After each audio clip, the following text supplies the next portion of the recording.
Grow old along with me.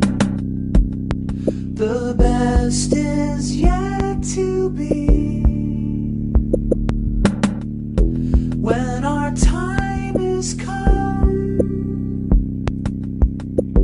we will be as one. God bless our love. God bless our love.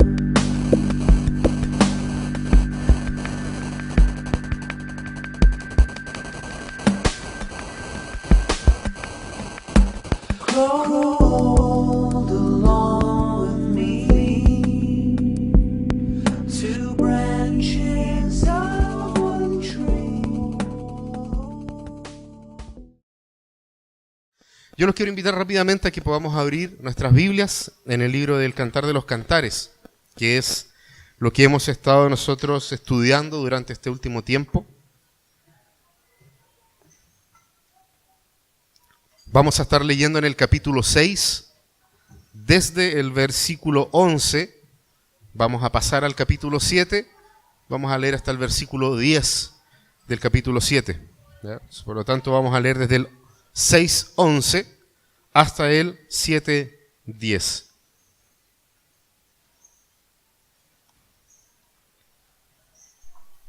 Damos lectura, si no lo puedes encontrar ahí en la Biblia, está igualmente proyectado acá. Así que vamos a dar lectura a la palabra de Dios.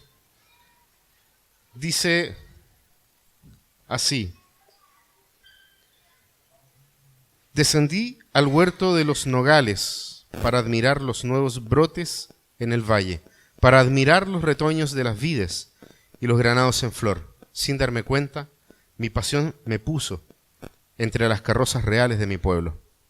Vuelve, Sulamita, vuelve, vuélvete a nosotros, queremos contemplarte. ¿Y por qué han de contemplar a la Sulamita como en las danzas de los campamentos? Ay, princesa mía, cuán bellos son tus pies en las sandalias.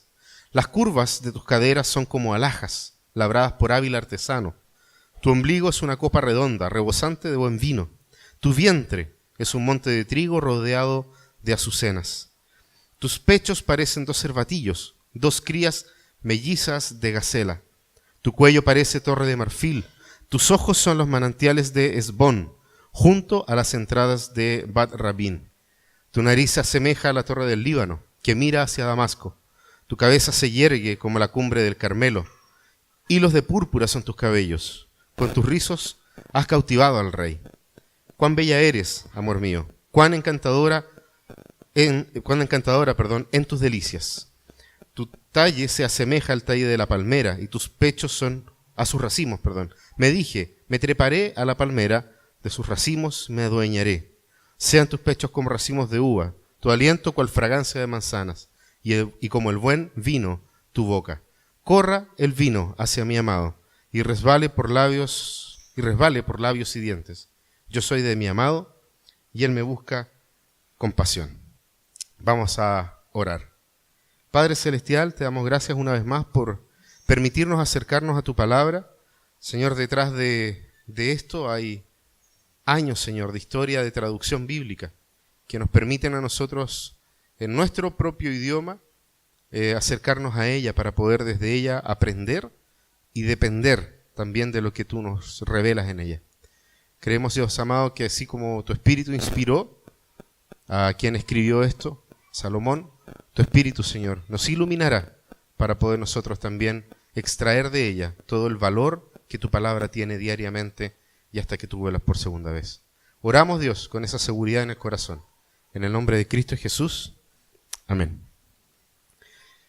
Si nosotros pudiéramos colocar un título para hoy en la predicación, podríamos tal vez quedarnos un poco en deuda con todo lo que se pudiese decir de esta sección del libro del Cantar de los Cantares. Ya hemos dicho anteriormente que hay un aspecto bastante interesante en el hecho de que el nombre de Salomón, su femenino, en el hebreo sea lo que se traduce como Sulamita, ¿ya?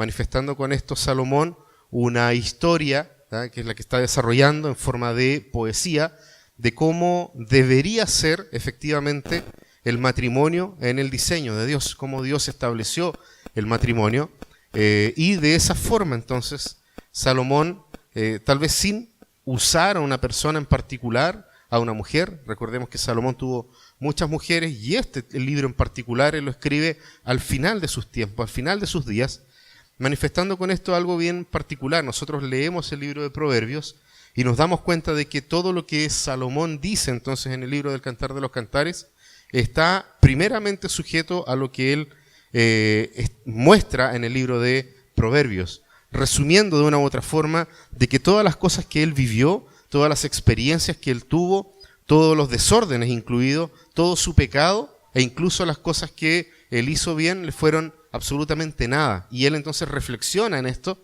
y establece desde ahí en adelante la relación como Dios manda, como Dios espera que una relación matrimonial sea. Por lo tanto, eso es muy bueno también para nosotros hoy, porque no nos paramos frente al texto bíblico como simplemente un texto de una moral que nos exige cierto estándar, ¿verdad?, para poder tener matrimonios felices, o tener matrimonios estables, o tener incluso un matrimonio, sino que nos para delante de la palabra de Dios, sabiendo y entendiendo de que la Biblia es muchas veces brutal al mostrarnos la realidad del corazón humano, y que nuestro corazón humano, pervertido por el pecado, caído por el pecado, puede sin duda alguna levantarse de eso, puede sin lugar a dudas y por el poder de Dios mismo ayudarnos entonces a poder sustentar, armar, poder recoger lo que tal vez en nuestros propios matrimonios en algún momento han fracasado. Nosotros lo podemos entonces retomar solamente por la gracia y misericordia de nuestro Dios, ¿ya? En ese sentido, Salomón nos está advirtiendo, nos está diciendo, esta es la forma en que se debe hacer. Y de una u otra manera también lo hemos visto en otras partes de este libro. Salomón también nos dice, yo en esto también fracasé, ¿eh? Esto no lo hice bien y esto debiese ser de esta otra manera, ¿eh? No nos olvidemos tampoco que en la antigüedad no solamente los reyes, sino que un padre de familia trataba también de dejar algún tipo de escrito para las generaciones posteriores, justamente tratando de mostrarles a ellos una especie de testimonio en donde ellos pudiesen sustentar sus propias vidas, no cometiendo los mismos errores que ellos cometieron. Y Salomón de una u otra forma sabemos que está haciendo esto. Entonces, frente al título de esta predicación de hoy, que se establece como el tipo de hombre que ellas quieren, o el tipo de hombre que una mujer realmente desearía o quisiera realmente que un hombre fuese, se queda corto también en eso. Yo creo que hay muchos aspectos, y los vamos a ver, en los cuales también nos muestra de qué manera o cómo debería ser la mujer que cualquier hombre desearía. Y eso es lo interesante de poner Salomón su nombre en masculino y en femenino. Lo decía yo hace un par de semanas atrás, de una u otra manera, Salomón está hablándole a toda la raza humana, le está hablando a la humanidad, hombre y mujer, cómo nosotros debiésemos ser delante del Señor en la relación matrimonial. Por lo tanto, no tiene que ver con una película de los años 2000, del principio de los 2000, de Mel Gibson, de lo que ellas quieren, sino que tiene que ver con lo que efectivamente Dios establece. Se rieron los más viejos, los otros no tienen ni idea de qué película estoy hablando. Netflix, probablemente ahí la van a encontrar. ¿Está? Perfecto, gracias. Tita dice que está porque la vio ayer. ¿Sí? No. Está la película en Netflix, para los que no saben cuál es, Lo que ellas quieren, una película bastante mala, pero que de una u otra manera también nos muestra justamente lo que tal vez todo hombre desearía, de una u otra manera. Entender o poder al menos escuchar qué es lo que piensa una mujer. Sería fantástico, de repente. ¿Sí? A veces creo que no, pero a veces sí. Las mujeres mueven la cabeza y dicen que no. No es muy buena idea. Entonces, el tipo de hombre que ellas quieren, basados en esta parte del libro del Cantar de los Cantares. ¿Cuál es la idea principal en esta sección que nosotros acabamos de leer? La idea principal, por favor, Nico, es el hecho de que un hombre, varón, en un matrimonio, y fíjense en la palabra que se usa aquí, saturado por el Evangelio. Saturado por el Evangelio. ¿Sí? Después yo voy a hacer una pequeña reflexión en torno a esa palabra, saturado del Evangelio. Conocerá bien a su esposa. O sea, como un hombre en un matrimonio saturado por el Evangelio conocerá bien a su esposa para servirle bien. Continuamente buscando intimidad, comillas, hasta que la muerte los separe, que es la frase típica que nosotros oímos en los matrimonios. ¿Cómo esto se logra? ¿Cómo nosotros realmente podemos acceder a algo así? ¿Será posible que nosotros podamos tener una relación tal con nuestras esposas en las cuales nosotros podamos servirle a nuestra esposa, servir en nuestro matrimonio? ¿Será posible dejar de lado los egoísmos?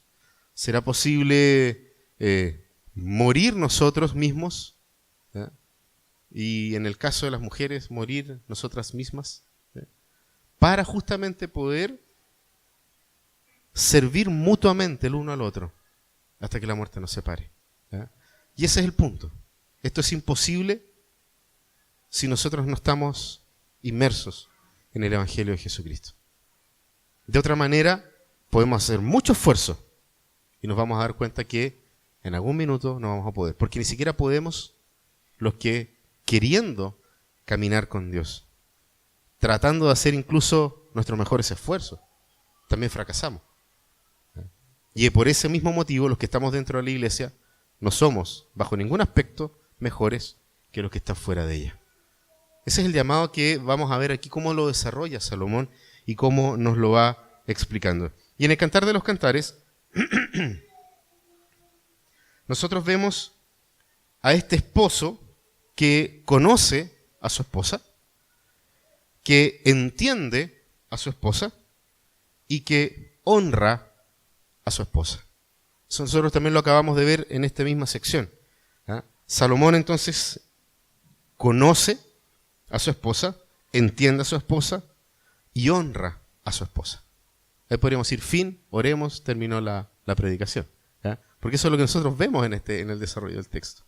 Pero fíjense, mujeres, y aquí le hago la pregunta a nuestras hermanas y a la gente que nos acompaña hoy día. ¿No es eso lo que de una u otra manera anhela nuestro corazón? Que un hombre, nuestro esposo en este caso, nos conozca, nos entienda y nos honre. Son tres cosas que muchas veces podemos decir, oh, qué básico y qué fundamental, pero muchas veces por el hecho de que sean las cosas esenciales, son las que justamente donde más fallamos. Entonces, en primera instancia, lo que nosotros vamos a ver hoy día es, una vez más, un golpe en el vientre a todos los varones. Pero en la medida también como vamos viendo de que eso es un reflejo de la relación matrimonial. Porque eso es lo que hemos visto en todo el desarrollo también del libro del Cantar de los Cantares. Hemos visto que cuando hay fricción en la relación, las cosas se ponen mal, y lo que generalmente más comienza a fallar en la relación, o lo primero, es el corte de suministro. La intimidad es lo primero que se afecta cuando hay roce. Y a veces es mutuo esto. Es mutuo este tema de, comillas, castigar al cónyuge, diciendo no, me duele la cabeza, o no, hoy día no, los niños estuvieron terribles. Simplemente, ¿por qué? Porque hay fricciones en otras áreas de nuestra vida, las cuales no estamos resolviendo y que de alguna manera están, como veíamos hace bastantes domingos atrás, van minando las bases del matrimonio. Y en ese sentido nosotros podemos también reconocer en la Escritura cómo ella no solamente nos advierte, sino que reconoce, es sincera, dice, sí, también a Salomón le pasó, pero al mismo tiempo nos entrega las herramientas para poder atacar esa parte. Y también hemos visto, cómo viven el proceso de reconciliación y de restauración. Y este texto que acabamos de leer es parte de eso. Nosotros ya vimos la semana pasada incluso cómo se muestra también esta misma idea, porque la poesía hebrea tiene esa cualidad, repite constantemente los aspectos más importantes que se anhela o que se busca que queden totalmente claros. La repetición es parte de la literatura hebrea,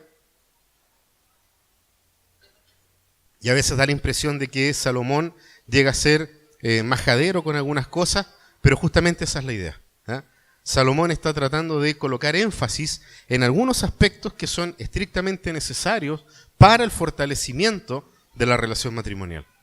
Y que claramente si los pusiésemos todos en práctica, tendríamos nosotros nuestros matrimonios felices, nuestras esposas sonreirían en la vida, los esposos andarían felices también por todos lados, pero nos encontramos constantemente una y otra vez con esto que se llama pecado, con esto que se llama egoísmo, con esto que se llama autosuficiencia y que finalmente nos va destruyendo la relación. Por lo tanto, Nicanor te iba a decir. Bueno, eres como un hijo para mí a veces. Me sacáis canas verdes. ¿Cuál es el tipo de hombre que ellas quieren? ¿O cómo debe ser? Dicho de digamos como una afirmación, más que como una pregunta, es el tipo de hombre que ellas quieren debe, primera cosa, ser sensible a sus ansias de amor. Y eso ya nos deja a nosotros, hombres, jugando en desventaja. Porque el hombre no se caracteriza por ser sensible. Es más, uno de los mejores insultos que he escuchado de una mujer a un hombre es insensible. Sobre todo cuando la mujer está pasando por momentos complejos. Como diría Ricardo Arjona, cuando de vez en mes llora sin razón, sin motivo ninguno. Es en ese momento cuando el hombre muchas veces hace estupideces y la mujer piensa del hombre, piensa de su esposo, eres un insensible. Y esa frasecita, eres insensible, nos está mostrando algo que los hombres debiésemos entonces prestar mayor atención y comenzar a interiorizar y decir, sí, soy insensible. ¿Y en qué cosas lo soy? ¿Y de qué maneras yo, hombre, puedo también entregar algo de mi ser para cambiar esa situación? Porque sí, nosotros establecemos y decimos una y otra vez lo que ocurre con nuestras vidas. Todas aquellas cosas que son buenas, todas las cosas que de una u otra manera surgen de nosotros hacia afuera y que son positivas, son admirables, son de beneficio para los demás, sabemos que provienen de Dios y es por gracia, y absolutamente por gracia. Pero no nos podemos nosotros simplemente dejar descansar en las palabras y decir, no, todo esto es por gracia, no hay nada que hacer. Sí tenemos mucho que hacer. Es justamente por causa de la gracia de Dios dada a nosotros y que podemos desarrollar este tipo de cosas, que nosotros debiésemos entonces colocarnos manos a la obra para justamente revertir aquellas cosas que no provienen de Dios, como es la insensibilidad. Porque si hay alguien que es sensible al corazón humano, es Dios mismo. Entonces no es una excusa para no buscar esa sensibilidad que muchas veces nuestras esposas pudieran estar reclamando sobre nosotros. Salomón no solamente fue reconocido como el hombre más sabio del mundo, sino que en esta parte de la Escritura él también está mostrando que Dios le dio sabiduría para poder comprender los asuntos del matrimonio. Porque es sabio como para hacer una lectura general de ella. En los aspectos más increíbles, Salomón comienza a decir algunas cosas sobre la Sulamita, sobre esta mujer de la cual está él hablando. Salomón comprende, y esto sí que, para que cachen de que la película de Mel Gibson es nada comparada con lo que Salomón nos está mostrando acá, porque Salomón no solamente ve, observa y escucha, sino que Salomón logra comprender tanto el lenguaje corporal de la Sulamita, como también lo que ella dice, y que muchas veces las mujeres dicen entre líneas. Salomón logra entender eso. Oh, cuánto quisiera yo ser Salomón. Si eres como yo, puedes decir un amén fuerte ahí para que se escuche. Podemos nosotros tratar de entender, comprender. Salomón logra hacerlo. Y fíjense que en cuanto al lenguaje corporal, que tiene que ver cómo ella actúa. Si ustedes ven acá en sus Biblias, cuando comienza, tiene arriba un título, la NBI, que dice el amado.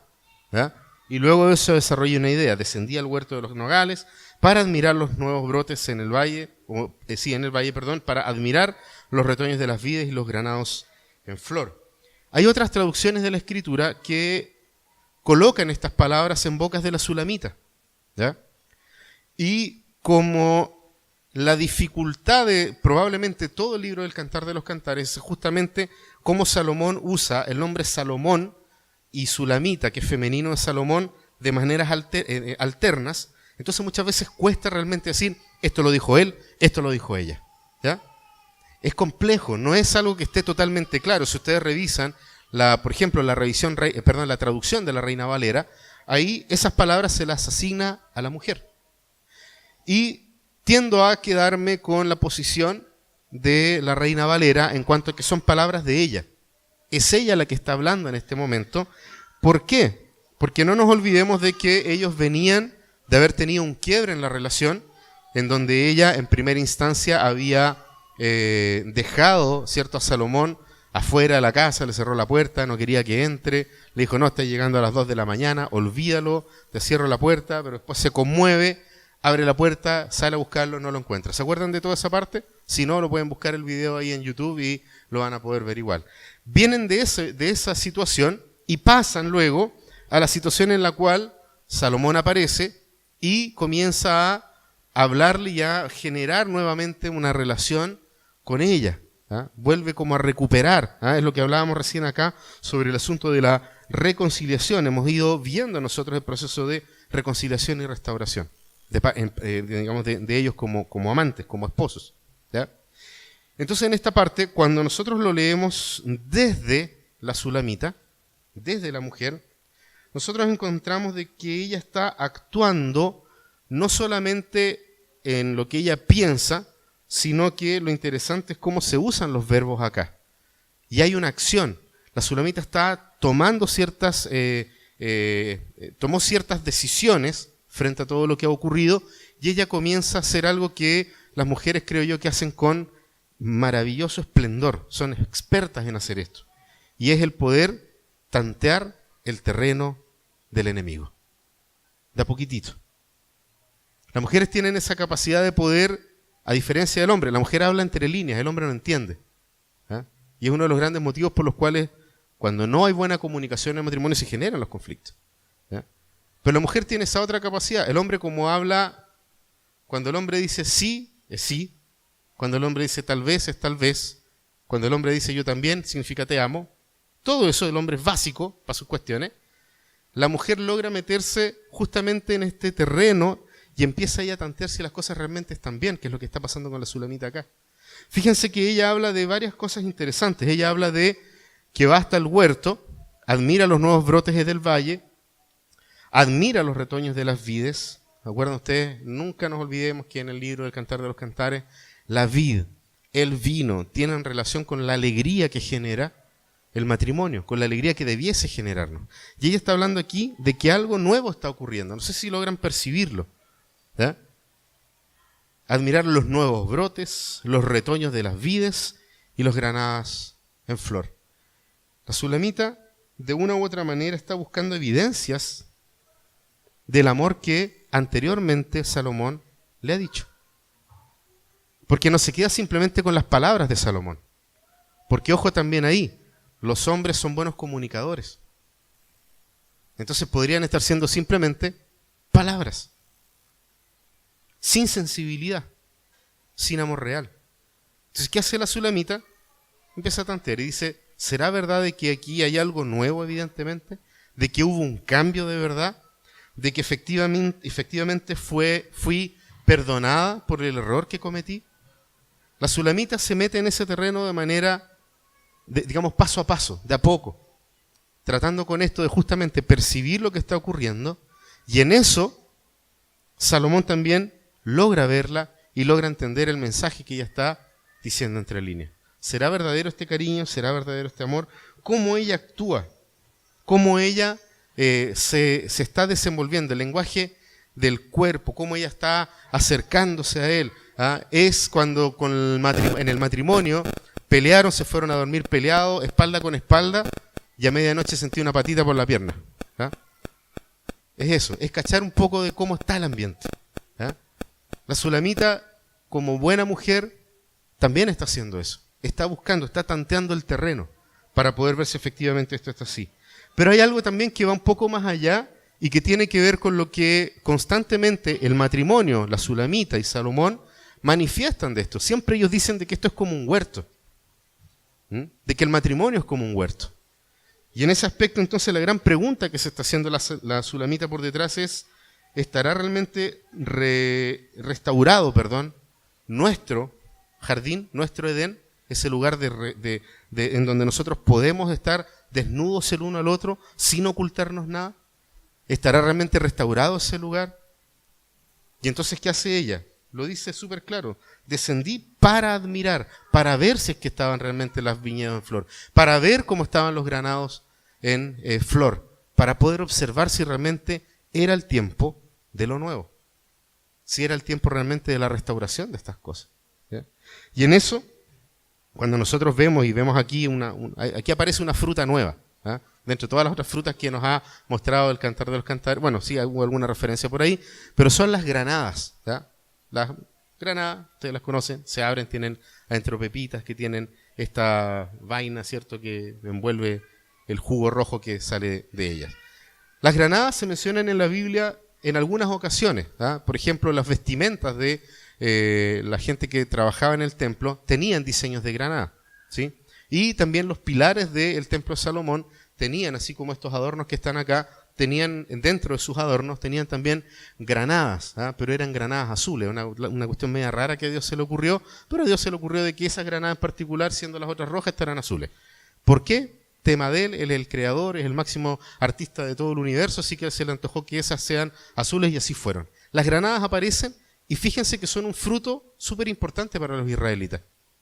Cuando ellos llegaban a algún lugar en donde había frutos, donde había posibilidad de adquirir estas cosas, no nos olvidemos que ellos también fueron errantes por mucho tiempo, ellos se tomaban, eso nosotros lo podemos ver ahí en Deuteronomio capítulo 8, versículo 8, ¿ah? Ellos tomaban uvas, tomaban granadas para sí. ¿Ya? Ahora, ¿cuáles son las características de la granada? La granada tiene una serie de características como fruta, ¿ah? De aportes vitamínicos, todas las cosas que no me quiero meter en eso. ¿Ah? Pero el asunto acá es que la granada de por sí es una fruta dulce. Y si bien es cierto, él está hablando del vino como algo que nos alegra, no solamente es algo que nos genera gozo y alegría, sino que también es dulce al paladar. Y eso es lo que la Sulamita está buscando. Está tocando el terreno para ver si efectivamente hay alegría y hay dulzura en su esposo. Eso es lo que ella está queriendo ver. Y por otro lado, también Salomón puede percibir el cómo ella se siente. Fíjense en los versículos 12 y 13. En los versículos 12 y 13, nuevamente, si bien es cierto el versículo 12, una vez más está hablando la Sulamita, e insisto, tiendo yo a cuadrarme con la Reina Valera en ese sentido, porque dice, sin darme cuenta, mi pasión me puso entre las carrozas reales de mi pueblo. La verdad es que el versículo 12 es un versículo sumamente complejo, ¿ya? Y en ese sentido los eruditos bíblicos están todos de acuerdo de que es muy difícil descifrar qué es lo que significa esto. ¿Ya? Yo les he leído la traducción que hizo el pastor Eugene Peterson del libro del Cantar de los Cantares, y él muestra algo que encuentro que es muy interesante porque de una u otra forma envuelve también la idea en esta parte o en esta sección del Cantar de los Cantares. Peterson coloca el versículo 12 diciendo lo siguiente: antes que pudiera darme cuenta, mi corazón fue atrapado por sueños de amor. ¿Ya? Si bien es cierto, acá nosotros vemos de que nos habla de las carrozas reales o los carruajes del rey. Y la relación que finalmente hace Eugene Peterson en esta sección que, insisto, es muy difícil de descifrar, tendría que ver con la condición de la Sulamita inicial. Ella era una trabajadora, era una temporera. Sí, como la canción Temporera, ella era una de esas. Y trabajaba en el campo. ¿Ah? Y el rey, paseando, la ve, la conoce, la toma para él como esposa y la lleva desde una situación de una vida normal para una persona que vivía en el reino, en Israel, y la coloca como la reina de Israel. O sea, pasa de un estado que incluso puede haber habido pobreza, puede haber habido necesidad u otro tipo de situaciones semejantes, y la coloca, como dice acá, dentro de los carruajes reales, dentro de lo que pasa a ser ahora ella, ¿ah? Pasando a ser una chica cualquiera, una chica del pueblo, pasa ella a ser la reina de Israel. Entonces fíjense que, ¿cómo se siente ella? Cuando va y trata de percibir qué es lo que está pasando, se da cuenta de que esto es efectivo, que esto es verdad, de que esto es así, de que Salomón la ha perdonado, Salomón la ama de verdad, la ama profundamente. Y entonces ella vuelve a sentir ese gozo de saber de que es la esposa del rey, de que es la reina de Israel. Entonces por eso ella lo dice de esa manera.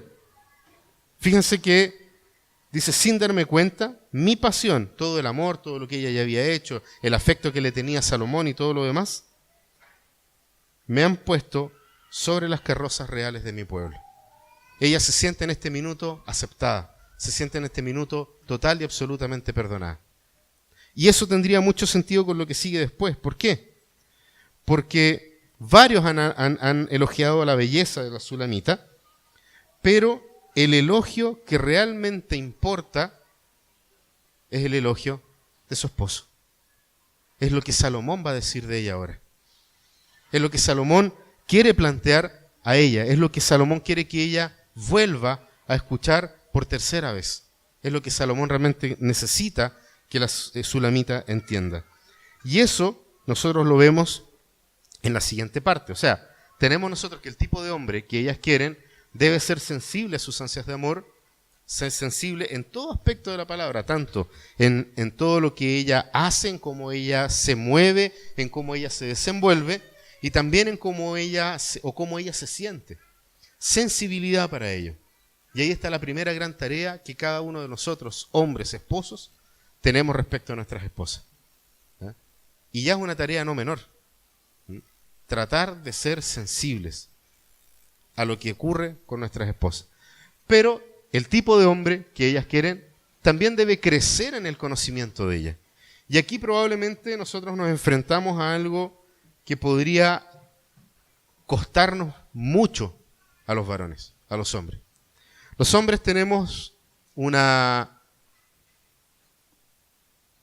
capacidad probablemente autoadquirida de poder meternos en algo, lo vemos, lo analizamos y decimos comprenderlo. ¿Ya? Piensen ustedes, por ejemplo, tomo aquí un ejemplo que pensaba cuando estaba leyendo esto. Un motor. Pensemos en un mecánico. ¿Ya? El mecánico va, abre el motor, lo mira, lo escucha y dice, está fallando tal cosa.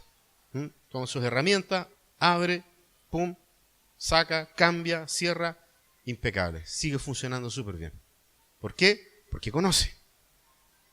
No solamente conoce físicamente. El otro día fui a la casa de Miguel, le dije, mira, me pasó esto, que se yo. Abrió el capó del auto, lo miró, dijo, pasa esto, esto y esto. Y dije, mira así, decía, ¿y cómo cachas ahora? Claro. Y le puso unas cuestiones, unos líquidos, y se arregló el problema. Y dije, ese compadre sabe. Y sabe. Y no ha vuelto a gotear el radiador, así que pulento, gracias. ¿Por qué? Porque lo conoce. Sabe cómo se ve, sabe cómo se escucha. Entonces, cuando algo falla, se da cuenta inmediatamente. Pero la mujer no es un motor, compadre. La mujer es mucho más compleja que eso. La mujer es mucho más compleja que un par de fierros unidos para generar algo. Por lo tanto, muchas veces tú vas a sentir o vas a oír que suena como si fallara algo. Y te vas a meter ahí porque dice, no, si es esto. Y no es. ¿Eh? En ese sentido es una caja de Pandora. No sabes con qué te vas a encontrar adentro.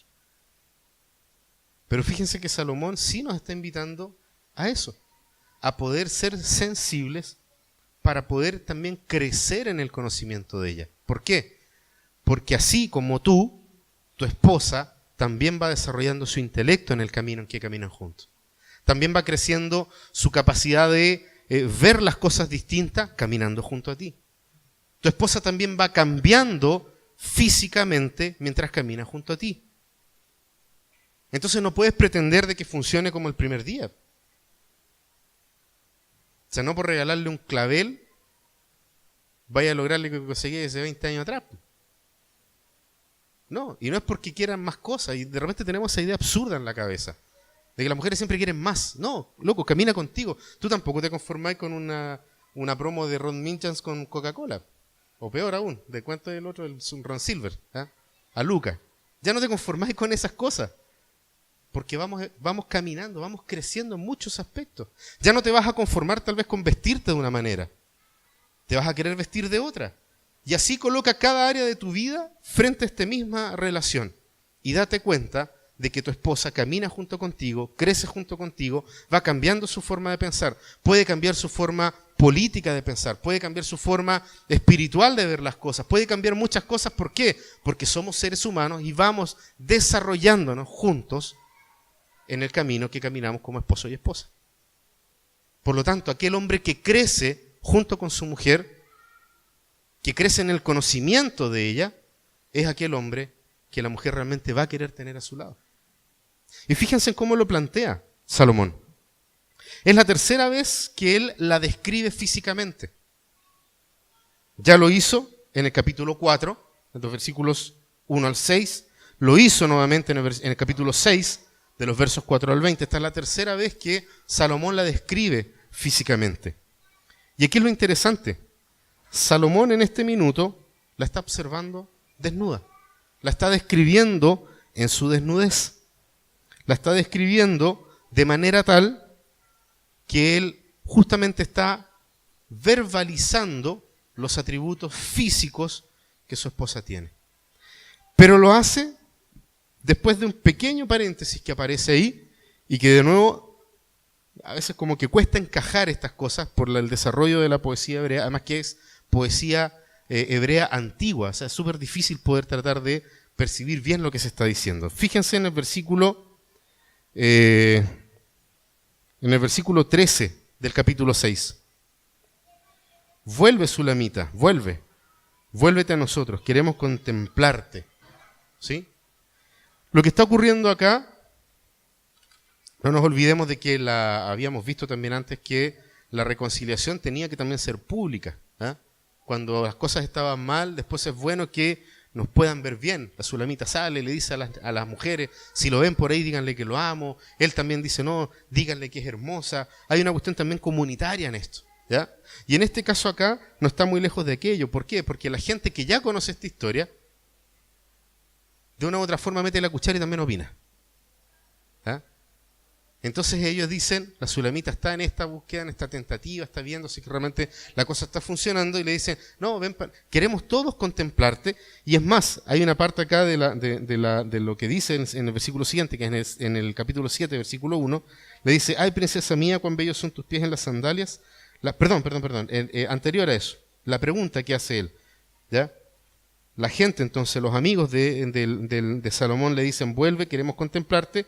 Y ahí hay un versículo, o sea, hay una frase que él dice. ¿Y por qué han de contemplar a la Sulamita como en las danzas de los campamentos? ¿Qué creen ustedes que está diciendo Salomón acá? Claro. ¿Y qué tienes que estar mostrando esa voz, compadre? ¿Quién soy vos para que vengáis a fijarte en mi mujer? No, pues cada cosa en su lugar. Porque la única alabanza que ella necesita es la de su esposo. Y Salomón aquí está colocando una línea, ¿no, compadre? Ya, ok, bacán, son los amigos, todo, pero hasta ahí no vas. No te pases de la raya. ¿Eh? Esta es mi mujer, es mi esposa. Y eso a ella le encanta. Y lo vemos después en el desenlace de esta parte. Fíjese cómo Salomón tiene esa sensibilidad de que él dice, no, ella aquí está haciendo una referencia a una parte de las Escrituras donde efectivamente cuando se establece una vez más la promesa de Dios al pueblo de Israel. Estamos hablando acá de la historia de Jacob y Esaú. ¿Ya? Cuando Jacob y Esaú se van a volver a juntar, Jacob, cierto, con todo el temor, con todo el miedo, comienza a mandarle como regalos a su hermano y manda gente y todo, no, díganle que... ¿ah? Cuando ellos se vuelven a reunir hay una celebración. Hay una fiesta, ¿ya? Y los campamentos, de lo que efectivamente habla acá, son estos campamentos que Jacob fue dejando previos para que si los mataran de a poquitito y él pudiese arrancar. ¿Ya? Acá nosotros vemos una historia totalmente distinta. Vemos una historia en la cual se dice la alegría de esta unión, la alegría de este reencuentro, se tiene que evidenciar también. Entonces los otros agarran papas y dicen, sí, queremos ver la Sulamita. No, compadre, la Sulamita es mía. Me pertenece, mi esposa. Y entonces él deducimos por la forma en que lo plantea, la invita al cuarto, la invita a su pieza. Y en ese lugar ella comienza a bailar, comienza a danzar. No sé qué tipo de danza, ¿verdad? Una danza similar a la danza del vientre, me imagino, por el contexto, ¿verdad? Pero de algo estamos seguros, Salomón queda embobado e hipnotizado con la belleza de su mujer. Fíjense que lo que Salomón había dicho anteriormente, y entendemos de que va creciendo en el conocimiento de ella, es porque en esta oportunidad él añade más cosas.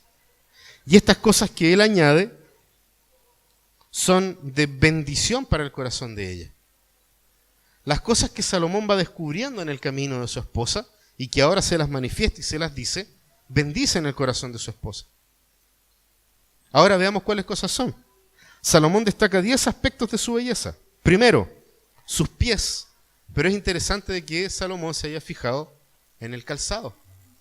Hombres, un par más nunca es suficiente. ¿Ya? Se las dejo ahí. El que entendió va a tener un bonito fin de semana. Segunda cosa que dice, sus caderas. Y acá literalmente dice, tus caderas esculpidas a mano. O sea, la Sulamita tenía lo suyo. ¿Ya? Él dice, tus caderas. ¿Qué otra cosa se fija? Tu ombligo y tu vientre. Y la verdad es que acá hay otra complejidad, porque lo que es traducido como ombligo, si bien es cierto, tiene referencia a esta hendidura que queda donde estaba el cordón umbilical, porque la misma palabra la usa refiriéndose al cordón umbilical en el Antiguo Testamento, pero cuando está hablando del ombligo y del vientre, Salomón, fíjense también en el recorrido que él hace, de pies a cabeza. ¿Ya? Entonces Salomón no solamente describe el ombligo, sino que el vientre y todo lo que es el área del aparato reproductor femenino. Salomón se detiene también ahí y hay una complejidad en el texto. Fíjense cómo lo plantea Salomón. Él dice, tu ombligo es una copa redonda rebosante de buen vino, tu vientre es un monte de trigo rodeado de azucenas. Hay otras traducciones que dice el vientre lo describe como el lugar donde confluyen o donde está el vino mezclado, o donde confluye este vino mezclado, ¿ya? Donde podría estar literalmente refiriéndose al útero, que es el lugar en donde los fluidos corporales de hombre y mujer se juntan. ¿Ya? Es mucho más complejo que simplemente decir el ombligo, ¿ya? Y el vientre. Salomón está hablando del goce que le genera tener una relación sexual con su esposa. Y lo describe de esa forma, colocando nuevamente el vino como ejemplo de esto. ¿Por qué? Porque es el lugar que más alegría le genera del cuerpo. No habla de vino, sino solamente en el aparato reproductor femenino y en los pechos. Así de básicos somos los hombres. ¿Eh? Fíjense en cómo lo plantea Salomón. La va describiendo de pies a cabeza. Los pies, las caderas, y después dice, wow. Y aquí se detiene y compara la vulva de la mujer con el vino. Y dice, aquí esta cuestión es maravillosa. Y luego sigue él hacia arriba en el cuerpo. Fíjense en cómo lo sigue diciendo. Salomón añade acá otra cosa que él destaca. Tus pechos, dice, parecen 2 cervatillos, 2 crías mellizas de gacela. Media rara esa cuestión, esa comparación. ¿Ah? Pero la verdad es que cuando nos habla de las 2 crías mellizas de gacela, yo quise traer una foto, pero no la traje. Pero tú lo ves y de verdad que te dan ganas de agarrar esos animalitos. Sí, sí. Imagínense, piensen en un ciervo, ya esa cuestión es linda, ¿ya? Piensen en Bambi, ¿ya? Y entonces más encima nos dice que son 2 Bambi chiquititos. ¿Cómo le dan ganas de agarrar esa cuestión? ¿Ah? Y eso es lo que está diciendo Salomón. Le ve los pechos y dice, creo que no hay mucho que decir acá. ¿Ah? Fíjense cómo sigue describiendo él. Otra de las cosas que él también plantea respecto de el cuerpo de su mujer. Habla del cuello. ¿Ah? Dice que su cuello, ya lo habíamos visto antes, es firme. O sea, es una mujer que camina y debe haber tenido una forma de caminar tremenda, la Sulamita. Donde ella caminaba, se veía. ¿Por qué? Porque caminaba con su cuello derecho. ¿Ah? Caminaba bien. ¿Ah? Así que eso también lo destaca de ella. era firme, era segura. Sus ojos los compara con estos pozos, ¿ya? Y probablemente habla justamente de lo refrescante de su mirada y de lo profundo de su mirada, ¿ya? Estamos hablando de poesía, todo esto es poético. ¿Qué otra cosa destaca? Dice la nariz. En la literatura hebrea, generalmente cuando uno habla de la nariz se está refiriendo al rostro, ¿ya? No necesariamente a que ella haya tenido una gran nariz, ¿sí? ¿Por qué no? Puede ser, en el contexto también, estamos en Medio Oriente, ¿ya? Y la gente en Medio Oriente es como cayuyé, ¿sí? ¿Ya? Pero sí nos habla del rostro, porque es lo que te define finalmente la personalidad del rostro, ¿ya? Si tú le sacas la nariz a alguien, como raro, ¿no? Como que no tiene, la nariz como que te apunta un poco a eso, y termina diciendo tu cabeza, habla que es como el Monte Carmelo, que para la cultura palestina es el monte más hermoso que existe en toda la región. Entonces él dice, tu cabeza es hermosa, o sea, desde arriba hacia abajo eres preciosa. Y el pelo, ¿ah? El pelo dice que es como estos cortinajes, ¿ah? en el templo de Salomón. O sea, en el castillo donde él vivía, en la casa que él tenía. Ahí, el pelo de ella. Y él dice que su pelo, entonces, finalmente es lo que lo cautivó. Hace una descripción completa, de pies a cabeza, de la sulamita. Y fíjense que cada cosa de ella, cada detalle que Salomón destaca, busca de una u otra manera manifestar que son una bendición para el rey. Si ustedes pudiesen hacer el trabajo de comparar las veces en que Salomón la describe físicamente, van a poder darse cuenta cómo él cada vez va añadiendo algo más de la descripción del cuerpo de su mujer. ¿Por qué? Porque en un matrimonio en donde se están conociendo constantemente y mutuamente, eso pasa siempre. Se van conociendo, se van descubriendo.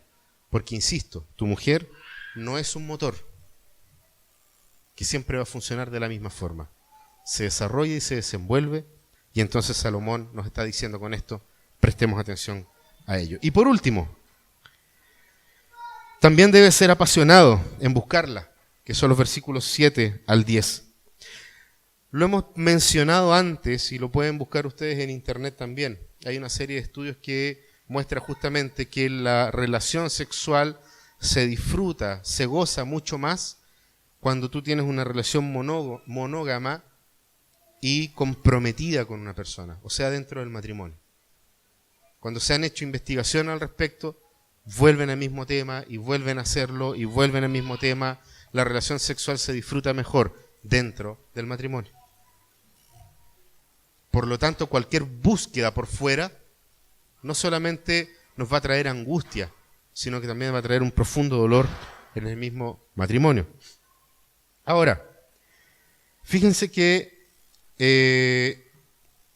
cuando nosotros hablamos de ser apasionados en buscarla, tenemos que destacar aquí que no es simplemente buscarla con salirla a buscar, como hemos visto en otras partes de este mismo libro, en donde efectivamente se sale en la búsqueda por la ciudad y todo lo demás, sino que la idea de apasionado en buscarla tiene que ver con, si la estoy conociendo cada vez más, si estoy descubriendo cada vez más cosas de mi esposa, debiese inmediatamente generarse esto otro, que es la necesidad de encontrarse en estas cosas con ella también.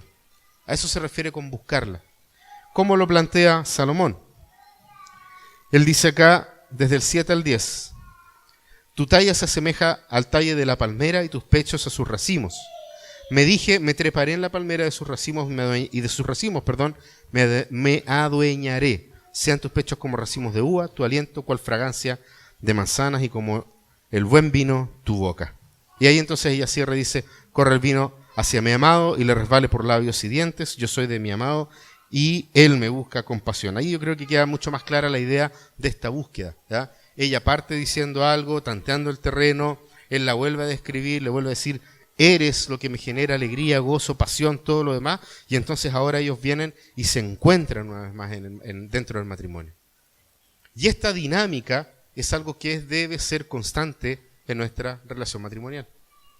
No es algo que nosotros podamos simplemente abandonar y dejar de lado. ¿Por qué? Porque fíjense que la palabra que define esto de una pasión por buscar tiene que ver como con el concepto de la búsqueda de la felicidad. ¿Ah? No la película de Will Smith, pero la búsqueda de la felicidad como concepto. Aquello que me llena por completo y quiero hacerlo. Quiero alcanzar el objetivo de esta felicidad. Esa búsqueda, esa necesidad de alcanzar.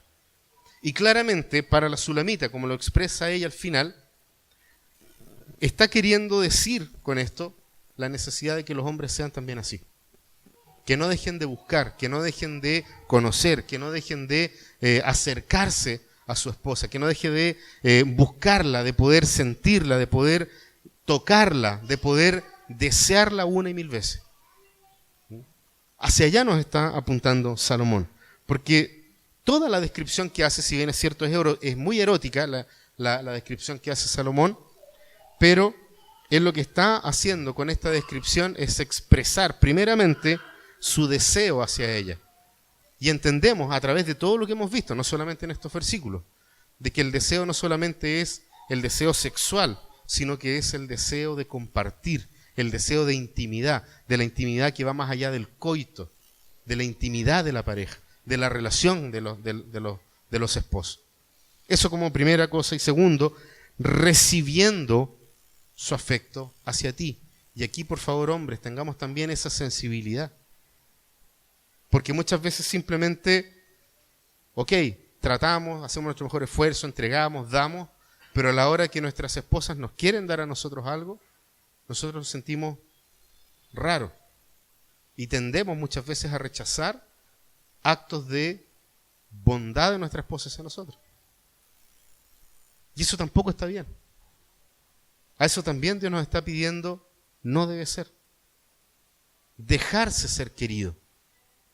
Amar y dejarse ser amado. Porque tenemos la tendencia los hombres a decir, no, esa cuestión es muy de mina. ¿Ah? No, ¿cómo voy a dejar querer? No, sí, yo aquí, macho. Bueno, ser macho también es eso. Ser hombre también es eso. Es ser sensible al punto de aceptar y recibir lo que tu esposa te está queriendo también dar. El afecto que ella te está queriendo entregar. El cariño que ella te está queriendo hacer. A mí me cuesta a mí me hacen cariño como que me empieza a picar el cuerpo, así como que ya, listo, mucho. ¿Ya? Pero es algo en lo cual mi corazón debe trabajar también. Porque no puede ser así. ¿Ya? Si no me quieren, pregúntenle a Esther, a Sofía. Cuando a veces se me acercan, ya, suficiente, mucho cariño. ¿Ya? Así como los puercoespines en ese sentido. ¿Ya? Coloco al tiro las espinas para que no me toquen mucho. ¿Ya? Tenemos necesariamente nosotros que también aceptar eso otro. Ese cariño que nos están queriendo entregar, ese afecto que nos están queriendo dar. La Sulamita, en ese sentido, lo verbaliza. Y ella dice, sí, yo quiero a este hombre, yo lo anhelo, deseo que sea mi compañero. Y lo interesante es que Salomón se deja querer. Salomón se deja querer. Termino con lo siguiente, y la siguiente reflexión que quiero yo invitarlos. El tipo de hombre que ellas quieren, debe, lo dijimos, debe. Pero nosotros cometeríamos un tremendo homicidio en contra de la palabra de Dios si nos quedamos con el deber hacer. Como que si esto que nosotros acabamos de leer fuese una especie de recetario. Entonces yo hago la receta, la cumplo y entonces voy a tener los resultados esperados. Cuando nosotros en la palabra de Dios nos encontramos con cosas que nos invitan al deber, siempre es el deber ser. Y ese deber ser no lo vas a lograr si no es, como veíamos al principio, saturado del Evangelio. Porque para deber hacer, puedes ir a cualquier lugar, a cualquier lado donde se haga consejería matrimonial y te van a decir, no, mira, primer paso, segundo paso, tercer paso y aquí estamos. La Biblia no apunta a las cosas externas. La palabra de Dios apunta a nuestros corazones, que es justamente donde emergen todos nuestros actos. Por lo tanto, no es el deber hacer, es el deber ser. Y ese deber ser tiene que ver con el cambio de mentalidad, tiene que ver con justamente no desear más para mí, sino que desear el beneficio del otro. Principio básico del cristianismo: servicio, entrega. Ya no amo para que me amen de vuelta. Ya no sirvo para que me sirvan de vuelta. La mayor, tal vez, señal de que estás amando de verdad es que logras dar y jamás quejarte. Porque esto no es el Padre Hurtado, esto no es dar hasta que duela. La Biblia dice todo lo contrario: hay que dar hasta que seamos plenamente felices dando. En donde ya nos olvidemos de nosotros mismos y simplemente podamos dar. Y esa es la parte que más nos cuesta. Y generalmente fallamos con la primera persona que tenemos al lado, nuestro esposo o nuestra esposa. Entonces no se trata del deber hacer, se trata del deber ser. Y ese deber ser es un cambio genuino que nace cuando una persona se ha encontrado con su Creador, que le dice: esto es así. Pero la noticia es aún mayor, porque si lo vemos ahí, nos frustramos. No doy el ancho. ¿Por qué no me hiciste mejor? ¿Por qué no me das las herramientas para poder hacerlo mejor? La noticia del Evangelio es que justamente como no lo podemos hacer, Cristo lo hizo por nosotros. Y solamente descansando en Él, nosotros vamos a poder que todas aquellas cosas que hemos hecho mal, tal vez no las vamos a poder hacer bien en vida, pero tenemos la certeza de que Dios nos regaló la posibilidad de ser perfectos delante de Él a través de Jesucristo. Y en ese punto, Dios nos da siempre una segunda oportunidad. Entonces aquí el mensaje no solamente si nosotros acaso podemos ser mejores esposos, no solamente si podemos ser mejores esposas. El mensaje de la palabra del Señor es si acaso nosotros podemos ser hijos verdaderos de Dios.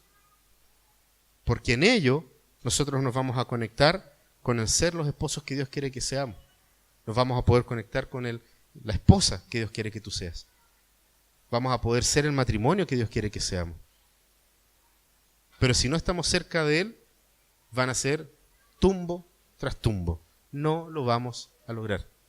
Porque yo le pregunto incluso a los matrimonios que están aquí, que han crecido en la iglesia, que han entregado sus vidas a Cristo, seguimos fallando muchas veces en las mismas cosas. Y digo seguimos porque yo también sigo fallando delante de Dios, delante de mi esposa, en muchos de estos aspectos. Pero la única manera a través de la cual yo he podido volver a encontrarme con mi esposa es a través del Evangelio de Jesucristo. Es reconociendo mi falta, no solamente delante de mi esposa, sino que delante de Dios. Porque lo vemos nosotros en la Escritura. Nos acercamos al otro con la convicción de que primero le hemos fallado a Dios. ¿Se acuerdan de la historia del hijo pródigo? ¿Cómo vuelve el hijo? Padre, le dice, he pecado ¿contra quién? Contra el cielo primeramente y contra ti. No soy digno de ser un hijo tuyo. Trátame como uno de tus jornaleros. Si nosotros llevamos esto al matrimonio, a la esfera del matrimonio, esposa, he fallado contra el cielo. Primero le fallé a Dios y en segundo lugar te fallé a ti. ¿Y cuál es la respuesta del padre? La respuesta del padre es: ven acá, ponte el anillo, ven, te abrazo, te hago un hijo, vístanlo, aliméntenlo, denle todo, porque este es un hijo mío. La misma dinámica se repite para nuestra vida matrimonial. Y no solamente nuestra vida matrimonial, también nuestra vida como padres. Porque también hemos fallado como papá, también hemos fallado como mamá. ¿Se dan cuenta cómo el Evangelio es mucho más grande que lo que nos puedan decir que debemos hacer? Porque el interés de nuestro Señor no está en lo que nosotros hacemos, sino que está en lo que pasa en nuestro ser interior, para que desde ahí fluyan estos ríos de agua viva que van a apagar la sed que tenemos. Que el Señor nos guarde, nos bendiga y que solamente en Él nos puede ayudar a ser estas personas que Él anhela y que Él desea. Oremos. Padre Celestial, te damos gracias, Señor, Porque sin lugar a duda, Dios, debemos partir reconociendo que no podemos nada de lo que Salomón plantea en esta parte. Pero Señor, te damos gracias también porque sabemos y tenemos la convicción de que tu palabra justamente busca mostrarnos la maldad de nuestro corazón, lo profundo de nuestro pecado y de qué manera nosotros también fallamos delante de ti.